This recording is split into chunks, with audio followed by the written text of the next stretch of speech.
Good day, students. Welcome back to Accounting 1304, Introduction to Accounting 2. This is Dr. Mercado. And in today's lecture, we are going to be covering content from Chapter 17, which deals with accounting for notes and interest. Okay, this is a very important chapter. Let me see. From this chapter, you are going to have quite a bit of problems on your final exam. So please make sure that if you have any questions or concerns or have issues solving any of the problems, that you either reach out to me, make sure that you review this syllabus so you can know my office hours, or you seek tutoring. We have tutoring at the CLE lab. Just make sure that you are understanding the content because this is a very important chapter. Okay, now, like every week, please make sure that you read. There is a lot of examples provided. They provide you with a brief overview, so I'm going to show you here.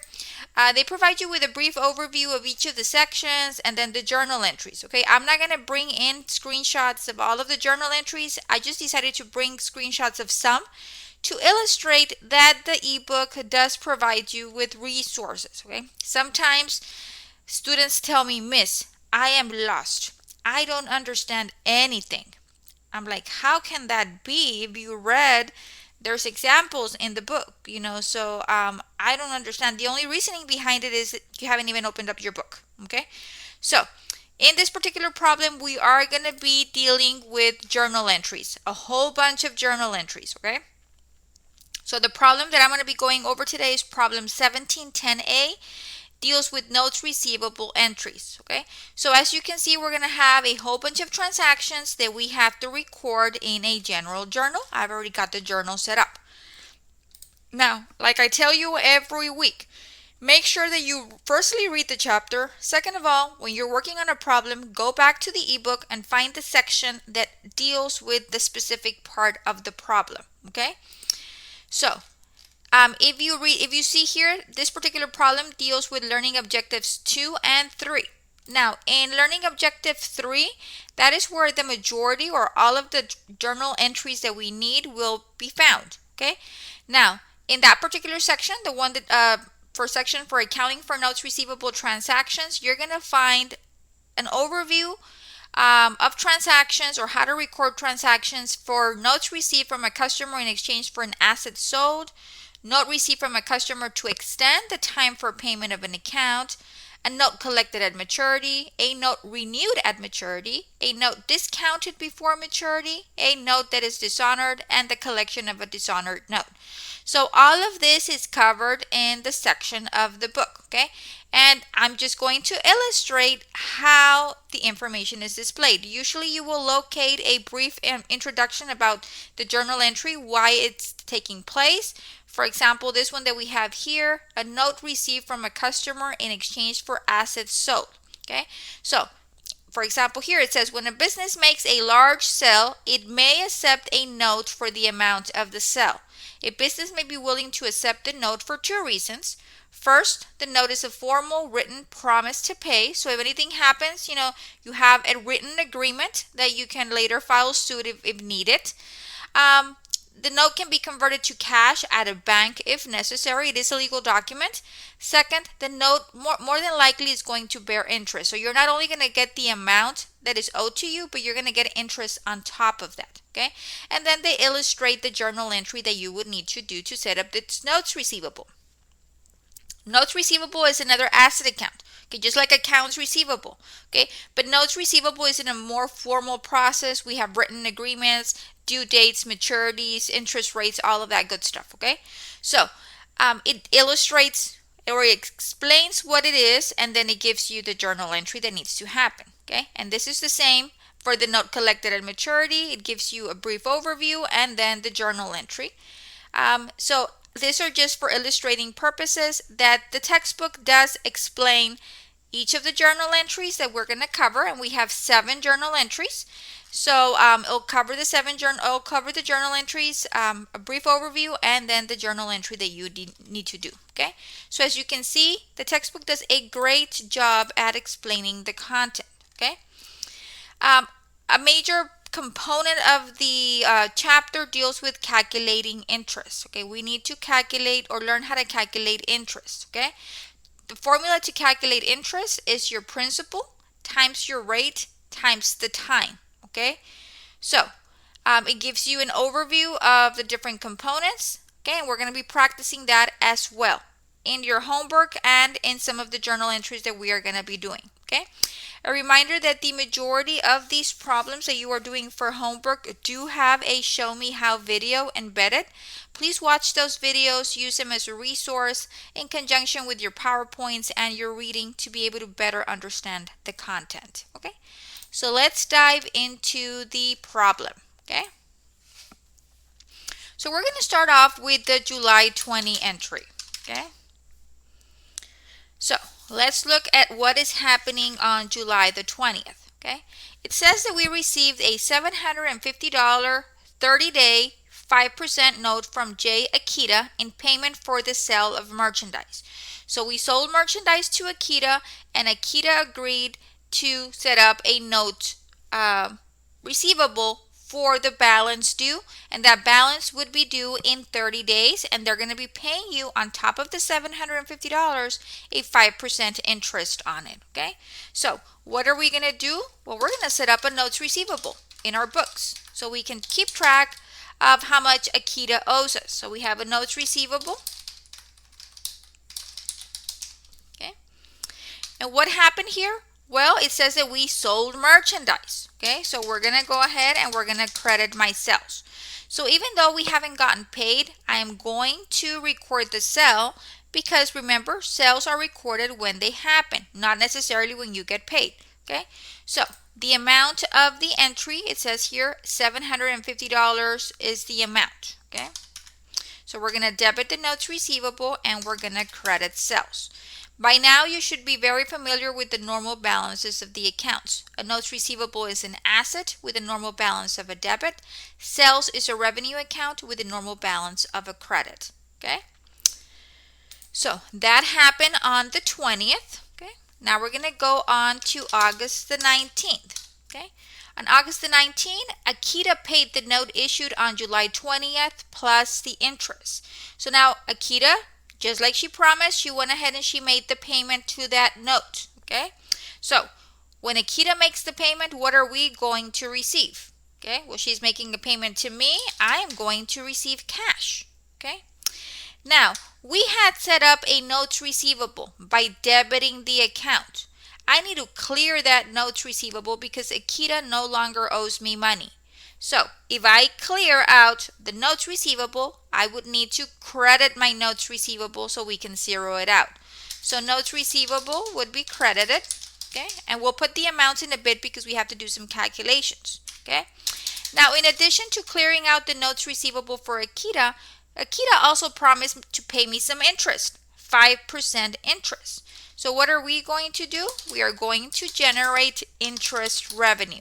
Okay, I am making money because I sold something on account to Akita and they promised to pay me what they owed plus interest. Okay, so now let's figure out or do our calculation down here. Okay, the amount of the note is $750. Okay, the rate of the note, and where are we getting this information? We always have to go back and look at the original transaction. So this is the original transaction. We have to go back and look at that entry. Okay, so the note is for $750. My rate is 5%. Okay, and I'm going to multiply it. How many days did Akita hold this note?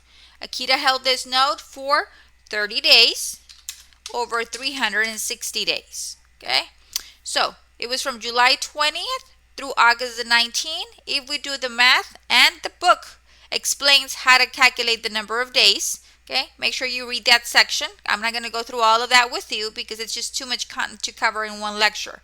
But your chapter does cover how to account for the number of days. So I've already done the math on the side. It's 30 days and we're going to divide by 360. When we do interest calculations, we always divide by 360 days. Okay, so let's get our wonderful calculators out. $750, it's the note amount, times 5% times 30 over 360, and that would give me $3 3.125. Now we're going to be rounding to 2 decimal places. If that third number is a 5 or greater, we're going to go ahead and we're going to round up. So in this case, it'll be $3.13. And please be very careful with your rounding because that 1 cent can throw you off, okay? So remember, if the third digit is 0, 1, 2, 3, or 4, you leave the second digit as is. If that third digit is a 5 or greater, meaning 5, 6, 7, 8, or 9, then that second digit is going to be bumped up by 1 at $3.13. Okay? So now that we've calculated, we know that the interest revenue, because it's a revenue account, it's a normal balance of a credit, it's $3.13. The note that we had set up was for $750. We're going to clear the note for the entire $750. And the cash that we're going to collect is the $750 of the note plus the $3.13 of interest. We're going to collect cash of $753.13. Okay, so that is my debit to cash. Cash is an asset account which increases with a debit. Notes receivable is decreasing, so I'm going to decrease it with a credit. And interest revenue is increasing with a credit. Okay, so that happened on August the 19th. On August the 25th, let's see what happened. We sold merchandise on account to L. Bean. Now, in this particular scenario, this is just a regular sell on account. It does not mention that we received a note, okay? In order for us to set up a notes receivable, it has to state that a note was issued. In scenario for the August 25th, it was just a regular sell on account. If it's a sell on account, we're going to set up our accounts receivable. And this one is for L. Bean, okay? So if it just says on account, we use accounts receivable, okay?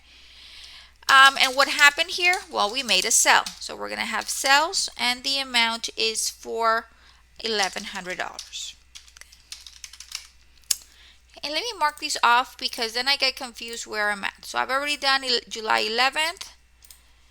I've already done August the 19th. And I have already done August the 25th. Okay, so now we are in September the 5th. Okay, in September the 5th, Bean paid $100, okay, and gave a 1,030-day 6% note to extend the time of the payment. So Bean, what happened on August the 25th, Bean had agreed to pay us the $1,100. Something happened along the lines and Bean came back and said, you know what, I'm going to give you $100 and let me issue a 1,030-day 6% note. Okay, so we're going to go ahead and we are going to record this entry.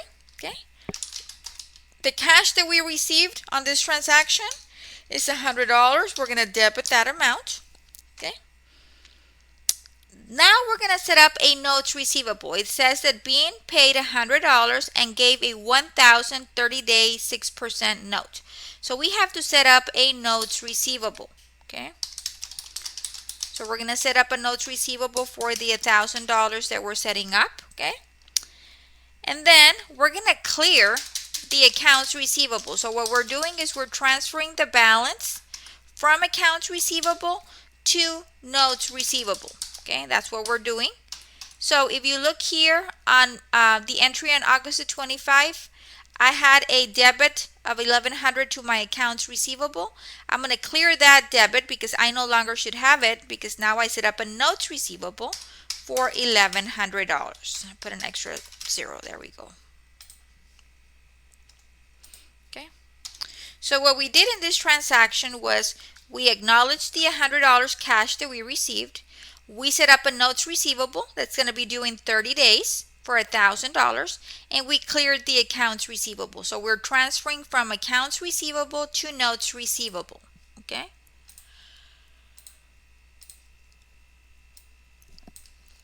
Okay, now what happened on October the 5th? Let's see what happened. On October the 5th, Bean paid the note. Okay, so that's 30 days later. From September the 5th through October the 5th, that's 30 days later. Bean paid the note issued on September the 5th, I'm sorry, plus interest. So Bean paid the note. Okay, so on October the 5th, what did we receive? we received cash. Okay, how much cash? I don't know yet because I need to calculate the interest. We're going to leave that blank. Now, Bean cleared out the note, so that means, remember on September the 5th, I set up a notes receivable by debiting it $1,000. Well, now I need to credit it. I need to clear it out. So my notes receivable will be credited. Now, the amount of my note always has to match what you originally set up. Okay, I set up my note for 1,000. I'm going to clear my note for 1,000. So I set it up by debiting it. Now to clear it, I need to credit it. Okay, so just always look at the original entry, and that is the amount that you have to set up and clear. Okay.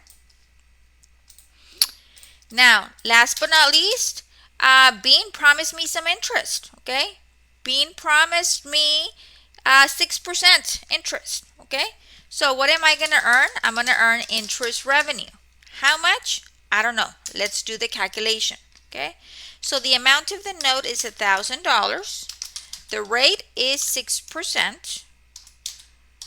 I'm going to multiply that, and by the number of days, 30 days divided by 360. And let's see what that gives us. So we have 1,000 times 6% times 30 over 360. That gives me $5 of interest. Okay, so my interest revenue will be $5. Okay, so how much cash am I going to receive? Well, I am going to receive $1,000 from the note and $5 of interest. So the cash that I'm going to receive is $1,005. Okay, now I can put my 1,005. Remember, when you are doing your journal entries, debits go on top, credits follow. Debits must always equal credits. Okay, always. So that happened on October the 5th. Let's mark that off. October the 10th. Let's see what happened on October the 10th. Okay, on October the 10th, we sold merchandise to R. Harris for $750. $50 plus a 730-day 6% note. So we sold merchandise. They paid me $50 in cash. The remaining $700, we're going to set up a note receivable, which is due in 30 days, and they're going to pay me 6% interest on that note. Okay. So what did we receive? We received some cash. We received $50 in cash. Okay, it says $50 plus a $700 note. Okay, so we received cash. Okay, we're going to set up a notes receivable. Okay, the amount of the notes receivable is for the $700 balance. So it says $50 cash plus a $700 note. So notes receivable is an asset. I'm going to go ahead and debit it $700. Okay, and what happened in this transaction? We sold merchandise. So I'm going to go ahead and I'm going to credit my sales for the total of $750 because that is how much I actually sold to them. Okay, debits equal credits all the time. Okay, so that takes care of that transaction right there. And then here we are, November the 9th. We have Harris paid $200 plus interest on note issued on October 10th and extended the note of $500 for 30 days. So Harris didn't have enough money to pay off the entire amount of the note. He's making a partial payment and extending the note. Okay, this is happening on November the 9th. So this was a little bit more challenging because we are receiving a partial payment and making an extension of a note. So this is happening November the 9th. Okay. So first of all, what did we receive? It says here on November the 9th that Harris paid $200. So that means we must have received some cash. That amount is $200. Okay. Now it says here Harris paid $200 plus interest on the note issued on October the 10th. So we have to pay interest on that original note and extended the note with a $500 balance because if we look back at the transactions for Harris, this happened on October the 10th. The original transaction is for $700 note. Okay, we have a $700 note. We made a payment of $200, so that means we have a $500 note still pending. So what I'm going to do here is I am going to set up a notes receivable for the new amount. Okay. How much does, what is his name? Harris owe me based on the new note? On the new note, Harris owes me $500, which is the 700 minus the 200. So we subtract the 700 balance from October the 10th minus a $200 payment made on November the 9th. So that means that as of today, Harris owes me $500. And I'm going to go ahead and put a notation here. This is the new note, okay, that we're setting up. We're setting up the new note based on that extension, okay. Now we have to clear the old note, okay. So we have to go back and look at how much we had set up the note. The old note is right above it, okay. So when we set up that note for Harris, we debited the account $700. Well, I need to clear that note because it no longer exists. I am extending it with a new note. So I'm going to clear out that notes receivable. It got debited, so now I'm going to credit it so that way they wash off. We have a debit for $700 and a credit for $700. So they wash off. That note no longer exists. So I'm going to put here notes receivable for the old note, okay? Okay, for $700. Let me unhighlight this because then people get confused. Okay, so I'm going to clear out my note. Now, what else happened? It says here, Harris paid $200 plus interest. Okay, this is the interest from October the 10th through November the 9th. Okay, so we're going to have interest revenue that we generated for that month. Okay, how much interest revenue? Well, let's do the math. The original note from October the 10th is for $700. Okay, so we have $700, 6% rate, and we had this note for 30 days over 360. So let's do the math real quick. 700 times 6% times 30 over 360. That gives me $3.50 of interest. Okay, so I am generating $3.50. It's going to go into my interest revenue account. Okay. So now we need to figure out, well, we had said that we received cash of $200, which we did. We received cash of $200, but we received cash of $200 and we also received $3.50 of interest. So the actual cash that I received is $203.50. Okay. Your cash includes the principal payment of the note plus the interest, okay? So here we have, and what I like to do is after every transaction, I like to make sure that my debits equal my credits, okay? If your debits don't equal your credits, then you're in trouble, right? So that's just something I like to do to make sure that I am in balance, okay? So let's run through this transaction one more time. It's a note that they had issued 30 days ago.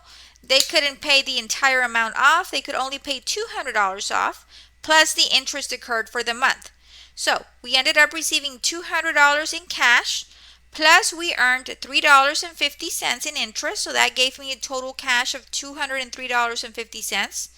I set up a new notes receivable for the new note for $500, and I cleared out the old note of $700. Okay, so now all of my records have been updated. So that happened on November the 9th. Okay, then we have December the 9th. A lot of entries we have to do here. Okay, Harris paid the note extended on November the 9th plus interest. So now another 30 days passed by, and now Harris was able to liquidate the $500 that he owed. Okay, so what is happening on December the 9th? A payment is being received for that full payment of that note. So we're going to receive cash, and I'm going to leave that blank because I still have not calculated my interest. Okay, I'm going to clear my notes receivable. Okay, now remember, always look at the entry you did prior to this so you can know how much you're going to clear it. My notes receivable for the new note, I debited $500, which means that I need to clear out that balance by crediting it the $500. Okay, so I can clear that initial debt that they had with us. Okay, so the note receivable was set up. Now that the notes receivable has been paid, I need to credit it to clear it off my books. Okay, so that takes care of my notes receivable. And there's just one more thing, which is the interest that I've earned for the month. I have to put it into my interest revenue account. Okay, now how much interest is that? Well, the amount of the new note was $500. My rate was 6%. We held the note for 30 days, divided by 360. And let's see how much interest we have. So we have 500 times 6% times 30 over 360. That gives me $2.50 of interest. Okay, so my interest revenue is $2.50. So that means that the cash I received is my $500 from the note plus the $250 for the interest. $502.50 is the total cash that we received. Okay. So the entries are not complicated. It's just understanding what is happening in each of the transactions. Okay, so that happened on December the 9th. Now we go to December the 10th. Okay, December the 10th, we sold merchandise on account to Cross $1,500. Remember, if it does not make a mention of a note, then automatically we have to set up an accounts receivable. Okay, so we're going to set up an accounts receivable for Cross. Okay, and the amount is $1,500. Okay, and what happened? Why did we set up a receivable for Cross? Well, we made a sale. We sold some merchandise on account, so I have to credit my sales. Remember, the sale is recorded when it's made, not when you receive payment. Okay, so we are going to record that we sold merchandise today, December the 10th. Okay, so that happened on December the 10th. Okay, now we're going to go to December the 15th. On December the 15th, Cross paid $150 of merchandise purchase on account and gave a $1,350 30-day 7% note to extend time for a payment. Okay, so we're going to have to go back and look at that transaction from December the 10th. On December the 10th, we set up a receivable from Cross. Cross was expecting to make payment to us within 30 days. Well, something happened, and now Cross came back and said, you know what? Let me give you $150. That is all I have. And let's set up a note, a 30-day note. And I promise I'll pay you the note amount plus interest. Okay? So what's going to happen here is we're going to go in and we're going to have to remove the receivable, reverse it out, and set up a note receivable instead. Okay? So what did we receive? We received some cash. Cross gave me $150 in cash. Okay? Now, we're going to set up a notes receivable. Okay? A notes receivable for the balance, and the balance is $1,350 that is given to you in the problem. So I'm going to set up a notes receivable for the amount of $1,350. Okay? And then I have to clear out this accounts receivable. Okay, that accounts receivable that we had originally set up for Cross, I need to clear that because I no longer have an accounts receivable. I now have a notes receivable. Okay, so I debited accounts receivable originally, which means to clear it out, I need to credit it. And the amount of the credit is $1,500. So now by doing this entry, that accounts receivable for Cross has been cleared out. And now instead in my books, I have a notes receivable for $1,350. Okay, so I canceled the original accounts receivable and now I set up a notes receivable for 30 days. Okay, so that happened on December. Okay, now we're going to go to January 14th of the following year. So, January 14, Cross's note of December 15 is dishonored. Okay? Dishonored. What does that mean? Okay, so let's look at the section. If the maker of a note does not pay or renew it at maturity, the note is said to be dishonored. The maker of the note is still liable for the payee of the principal amount plus the interest, but a dishonored note loses its legal status as a note receivable. So when it expires, the value of that note is zero, like there's no value to it. Therefore, the payee needs to transfer the amount due from the notes receivable to a regular accounts receivable. Okay, notes receivable have higher security because there's a written agreement to pay within an established time frame plus interest. If the customer defaults on that note, then there is no legal bind anymore. So we have to shift the balance from the notes receivable, because that is not an active note, and transferring out to an accounts receivable where we can wait a little bit longer to receive payment. Okay, so let's go ahead and do that. What's going to happen here is we're going to set up an accounts receivable for Cross. Okay,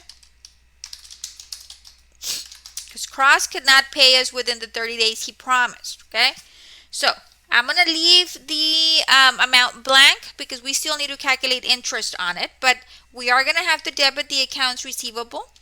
We're going to have to clear the notes receivable, okay, because the notes receivable is no longer good, no longer valid because it has expired. So we need to look at that notes receivable amount that we had set up. So we set up a notes receivable for $13.50. I need to zero that out by crediting it at $13.50.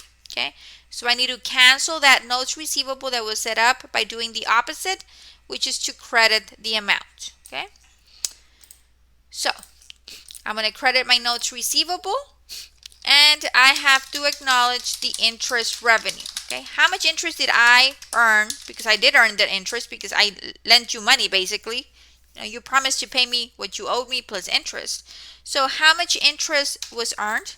Well, let's do the math. Okay, the amount of the loan was $1,350. Okay, and we get that from the transaction on December the 15th. We have to go back to the original entry. $13.50, the rate is 7%, and the number of days is 30 over 360. Okay, so the amount of interest earned is $13.50 times 7% times 30 over 360. That gives me $7.875. Now we need to remember, if that third digit is a 5 or greater, we need to round up to 788. Okay, so my interest revenue will be 788. Okay, so the amount that I'm going to set up my receivable for Cross is, Cross owes me $1,350 for the merchandise plus $7.88 for the interest that they did not pay on that original note. So Cross, as of today, owes me $1357.88. That is how much I am going to set up my receivable for the principal plus the interest that has not been paid. Okay, so now in this particular transaction of January the 14th, what happened is the note was dishonored because Cross did not pay per the agreement, so therefore the note had no validity. We have to transfer the balance from the notes receivable into the accounts receivable. So it will, instead of it being a notes receivable, it's going to be an accounts receivable. We need to zero out the notes receivable and set up a new accounts receivable for Cross, which includes both the principal and interest. Okay, so that happened on January the 14th. The last transaction we have is February the 13th. Okay, we collected from Cross the dishonored note plus interest at 7% on the maturity value. Okay, so on February 13th, Cross makes a payment of what is owed. Okay, so we're going to go ahead and we're going to do cash. I'm going to leave it blank because I don't know how much cash yet. Okay, I'm going to go ahead and I'm going to clear my accounts receivable. Okay, for Cross. How much is the accounts receivable from Cross? If we look at the entry above it, we had set up an accounts receivable of $1357.88. I need to clear that receivable, so therefore I'm going to credit it $1357.88. Okay. Now we did generate some interest on it. Okay, so we're gonna go ahead and we're gonna get the $1,357.88 times the 7%. Okay, because we're still charging him interest. The original note charge interest, we're still going to charge him interest.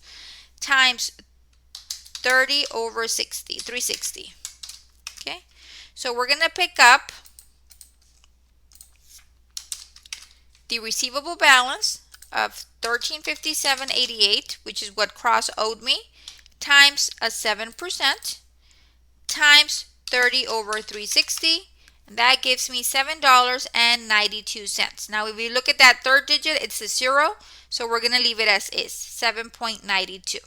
Okay, so I am going to earn interest. I'm going to have interest revenue of, oh, and I put this in the wrong one. Let me copy and paste it down here, so that way I can move this up. I had skipped a line. Okay, so my interest revenue that we calculated was $7.92. Okay, so how much cash am I going to receive? Well, Cross owed me $1357.88 plus the interest earned. That'll give me $1365.80. Okay, so the cash that we received is $1365.80. Okay, so, and we cleared out our receivable. Okay, we recorded the interest that we earned, and we received cash for the total a receivable that was owed and the interest that was owed on that particular original note. Okay, so those are all of the entries for this particular problem. Please be very careful. Now, when I'm done with all of my entries, and if I am using Excel, which is most of the time, I go ahead and I add my debit column, and just get on the habit of doing this. That way you make sure that your debits equal your credits, which they do. Okay, so that gives me some peace of mind that I am in balance. Okay, it does not necessarily mean that everything's okay or correct, but at least my debits equal my credits and I am in balance. Okay, so that just get on the habit of doing that. Make sure you put your debits on top, your credits follow, and debits equal credits. Okay, so like I said, there's a lot of information in this chapter. You are going to have quite a bit of problems. I believe it's 4 problems from this chapter on your final exam.